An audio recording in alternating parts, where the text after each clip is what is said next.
as you browse the web pages and run mobile apps. So for example, with the Facebook group, Facebook Graph, there are millions of websites out there that have that like button.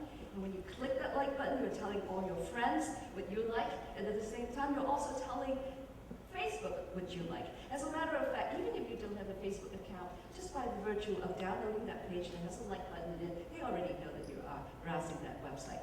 Okay, so in the past, you have experience, you have a relationship with all the different websites that you visit. For example, Google knows your search history, or Netflix knows your movie history and so forth, but intellectual property that you produce. In the same way, when you sign up to Facebook, you sign this very, very long EULA, and you say that they own all the data that you put up on Facebook. And that's why I call it a social intranet. Okay. So, there are lots of issues. I mean, a lot of schools have reported problems like cyberstalking, cyberbullying. They try to teach their kids about it. But one of the biggest problems here is that the notion of loss of privacy. Facebook keeps changing the rules about privacy. What used to be private is no longer, and people kind of get more and more used to being, sharing everything with everybody. On top of that, what is worrisome is the issue that they might become the single source of this global social graph. Okay, they are now at 800 million. How many more doubling can they have before they take over the world? Okay, so there is an issue whether they will become the monopoly that owns everybody's personal data. And what happens when you have monopoly? All kinds of issues. One of them is that will have loss of competition. I think that we've seen examples where people cannot connect to Facebook, or even if they want to, because of the terms that they put up. And so those are some of the issues that we worry about.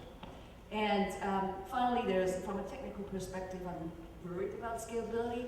There are billions of phones out there capturing videos, and so forth. Is it possible really to have somebody owns everything that is being shared between friends? So the problem what we are thinking about is like, can we, instead of having a social intranet, that we get a network, the carrier is transporting all the data and all the messages, but they deposit it all in the social network so that it can be redistributed back to the individuals. Okay, so this is the picture that I have. This is a global social graph. What we did is that we say, let's remove the entity that holds the global social graph, and we change the protocol. Instead of the basic TCP/IP protocol, we have a trusted group communication protocol. So the phones basically talk to each other directly. When you communicate between the phones, everything is encrypted. Okay, we're using public keys, private keys, so we completely encrypted everything, and the graph is distributed across the phones. It really makes sense, right? I mean, I have your phone, you have your phone, and we already pay for the data service. Why are we putting the data up somewhere so that people can monetize it? So platform. So today, when you want to run a simple game like Scrabble, what happens is that there's a gigantic Scrabble. All right, I just want to exchange messages with you. I want to make it very easy for people to write these client-based code, allow the people to interact with each other. The hard part is the communication. We provide an interface that we call POSI, the PDP, Open Social Interactions API, so people can write little pieces of software. My student can spend 2 weeks, write some open source software, distribute it out there, and now you have a Scrabble game. Everything is running on the phones with the support of the communication protocol. So you don't need to stand up a huge server, and you don't need to have somebody look up your friend's information just so that you can play Scrabble with them. Okay, so that's the basic idea. So this is an Android phone. So here is my software. The software is called Musubi, stands for Mobile, Social, and Ubiquitous, which is also the Japanese rice ball, by the way.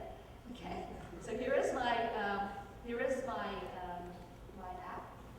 And what I'm showing you here on the top is, this is my latest feeds. This is all the information that people have been sending to me recently.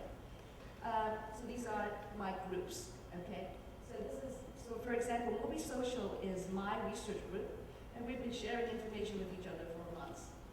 The interesting thing is that you might look at this and you say, here are the things that you typically would see on a Facebook wall. People put up messages, put up photos, but there's no server